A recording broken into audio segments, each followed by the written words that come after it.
This episode was produced with audio effects in full surround sound. For the best experience, we kindly recommend you listen with headphones. Hi, listeners. I'm David Wheeler. And I'm Christopher Randolph. And we have a story we want to tell you. A story about a struggling man, broken beyond repair.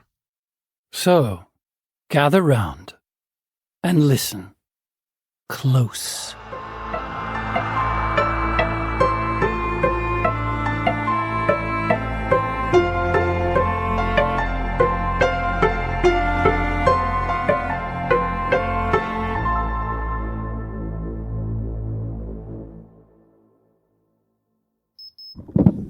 Hello, Daniel. It's good to see you. Good evening, Dr. Sanders. I'm pleased you could make it here so late. I know my call was a bit sudden. I'm happy to be here. I was a bit surprised to see your call. Our next session wasn't scheduled for another month. That's unusual for you. Yes, well, I've been terribly busy, Doctor. A lot of ideas going off in my head. Like a war zone. And it's become seriously urgent that I see you. Of course. Before we go any further, I have to ask, do you mind if I record today's session? Oh yes, that's quite all right. Thank you. Okay, Daniel. What's on your mind? Quite a lot, Doctor.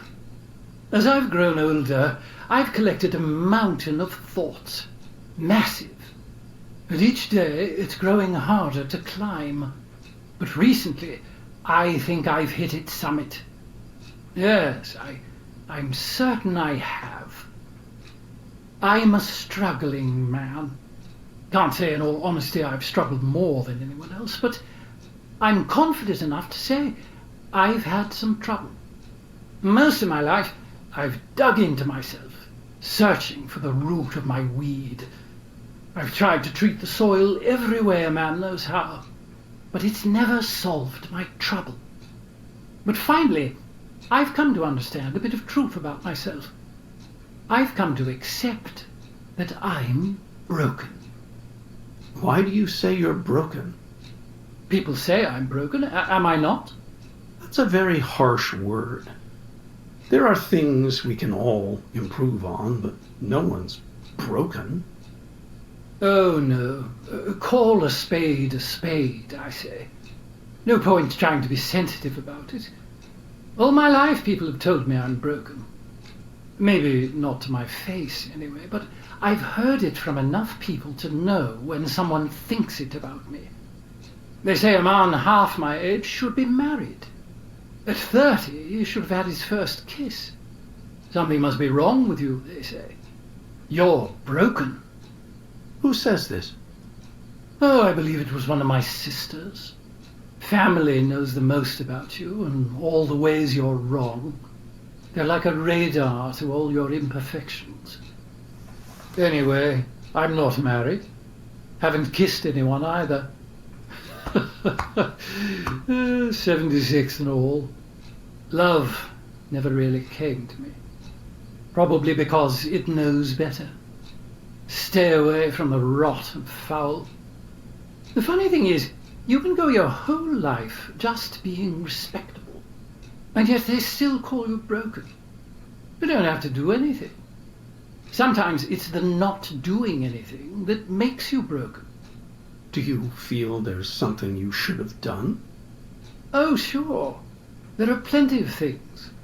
But then you wouldn't seem quite so respectable, and suddenly you're broken. They say that's being a coward. Oh, yes, I'm a coward. I'm terribly afraid.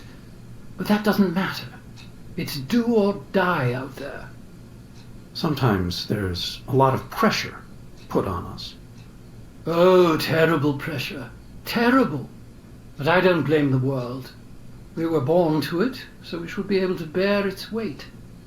I know my faults, Doctor.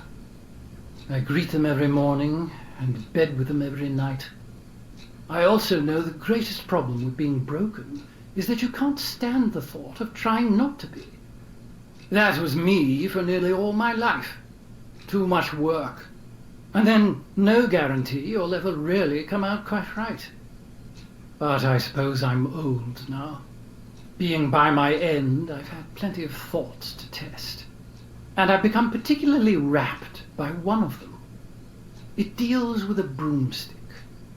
Now, I'm not too sure who said it, but I remember hearing this idea somewhere in the middle of my life. It goes like this. Say you have an old broom with two parts, a head and a stick. Now, rather than going to the market to purchase a whole new broom, all you have to do is replace the parts. So you replace the head first, and then once that's fixed, you replace the stick. And now you have a new broom. I think you're referring to Trigger's broom. It's the same as the ship of Theseus, replacing a ship plank by plank. Yes, exactly. But I don't think that's the point of the idea. It's a question of whether or not the broom or the ship is the same, once you've replaced all of its parts. Oh, that doesn't matter. It's a broom, isn't it? As long as it does what a broom should do, then the problem's solved. I suppose. What made you think of this? Well, you think of a lot of things when that's all you've got to do. But my idea, Doctor, is that we're much like a broom. It's hard to replace it all at once. And you might not get the broom you want. But piece by piece, that's more doable. So I decided I'm going to fix myself, Doctor. Piece by piece. That's great, Daniel. How are you going to do that?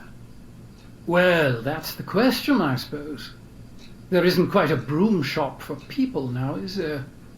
But then I realized that's not true. In fact, the whole world is like a broom shop. I think in the many ways I'm broken, many more people are fixed. All I needed to do is find the people who are fixed right and put their parts in myself. You mean acting in someone's image, following your inspirations? Oh, that's a good word for it, Doctor. Yes, a lot like that. And who inspires you? A number of people, I'd say. The difficulty is finding those who inspire me for the right reasons. To do that, I've got to know what's broken. I've studied my parts, Doctor, gave it a thorough examination, and I've come up with a list of all my broken pieces. The first piece, I believe, is my tongue. All my life I've been awkward. Couldn't quite say the things I wanted to. The words I meant never really stayed the words they were. They jump around my brain but get fuddled on the tongue. So I kept quiet mostly. But then, when you keep quiet, people think you're broken. Deadly cycle, that. And my neighbour has a good tongue. Shelley. She could talk for hours and it wouldn't tire. Always thought she was just a blabbermouth, but I admire the way she could always pull up a chat. I think Shelley's an inspiration. A tongue like that would fix me good. I have to agree, Daniel. It seems like Shelley would be a great role model. And if I may be honest, it sounds like you're already improving. You're not usually this open to talking during our sessions. Right! Well, I've already gone to put some of my thoughts to practice. I think that's why I can speak so freely with you. But I'd need to fix more than just my tongue. I think the other side to talking is how you listen. And I'd say I have a sort of selective hearing. It's easy to ignore other people and their troubles. Sometimes your ears get so clogged you can only hear your own teeth. More than that, people can tell you what's best to do. But there won't be a way to do it if you can't as well hear it. There's a kind young lad who works at the grocery. He always would help me with my bags. Name's Dylan, I think. He carries the salt all wrong, but I tell him what's right, and he fixes himself. Very good lad. Good ears. Just the kind I would need. Listening skills are important. But all that goes best with perception. And mine's not quite right either. I think it's because I'm picky. People say you should never settle. That you should be happy with where you are and where you're going in life. Well, I followed that idea.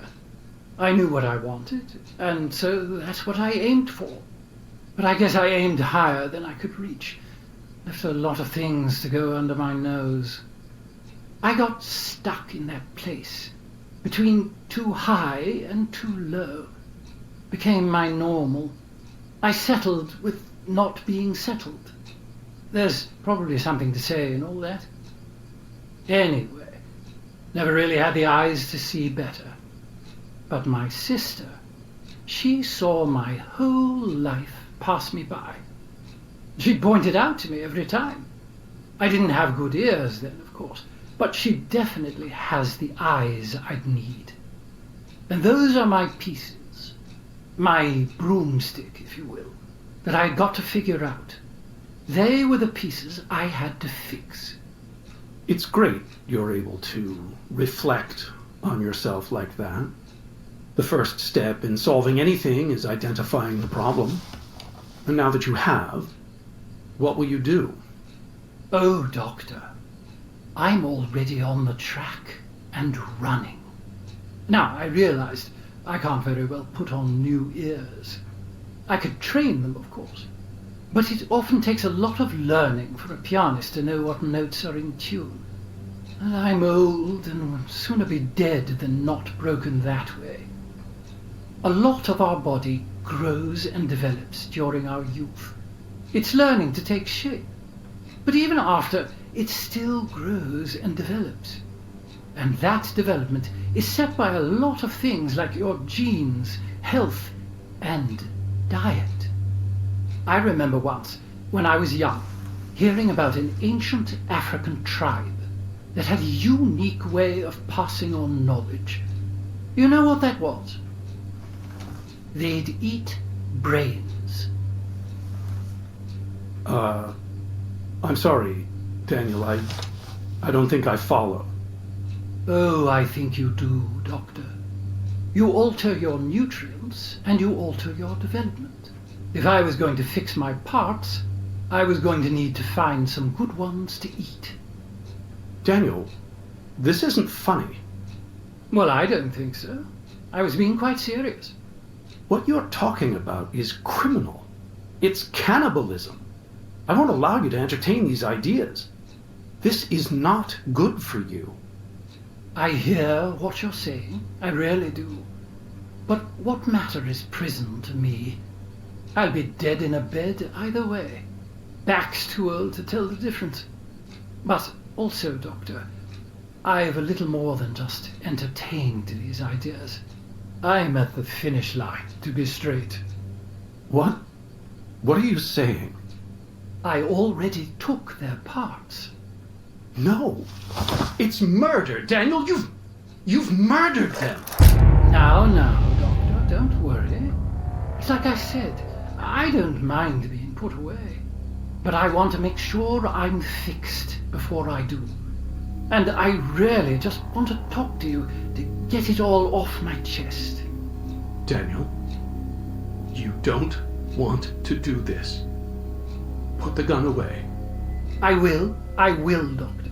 I just really want to talk to you. You're the only one I feel I can really speak my piece to. Just go on. Sit. Okay. Thank you. It's a messy business. I see that now. But even you yourself said I was better. It's dirty, really. But I did my best to keep it calm. Shelley was sound asleep when it happened. I held a pillow on top of her. When it was done, I cut the tongue and cooked it on a skillet. Oh my God. Well, hold on, let me say it all. I cut it into pieces, thin slices. A tongue is mostly meat, so give it a soft rub of salt, and it's really not too hard. Dylan I took as he was lifting my bags. I parked behind the lot so no one would see. When he was busy with the load, I knocked him over and threw him in the trunk. Now, the ears I did wrong. I know that now. I tried it in the oven. Thought I'd make it like a crisp. but it was tacky and altogether hard to chew down. What did you do with him? Oh, he's buried in my lot. Not too deep. I expect the police to find him quite right. As for my sister, she was a bit standoffish, always suspicious of me, but I got her over on a visit.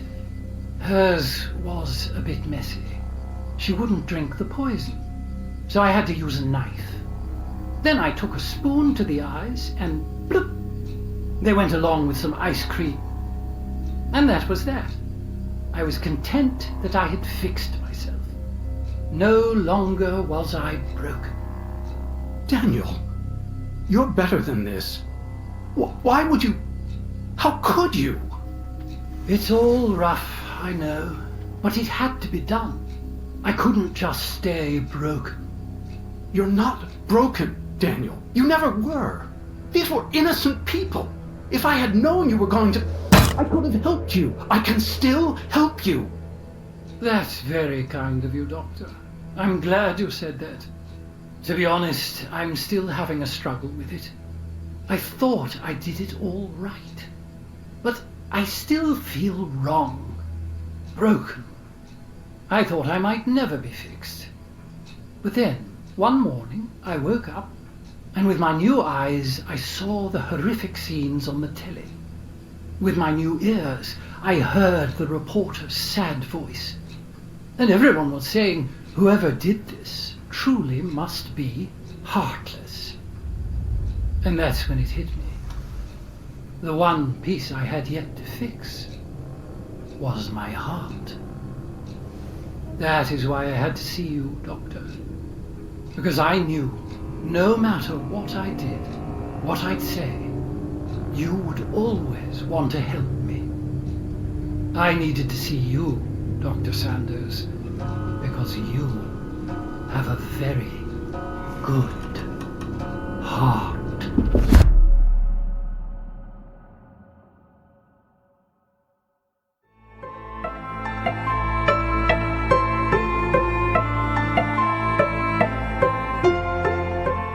This series was produced by Ashley Flowers and David Flowers. This episode was written by David Flowers and read by David Wheeler and Christopher Randolph. This story was modified slightly for audio retelling, but you can find the original in full on our website. Full Body Chills is an Audio Chuck production. So what do you think, Chuck? Do you approve?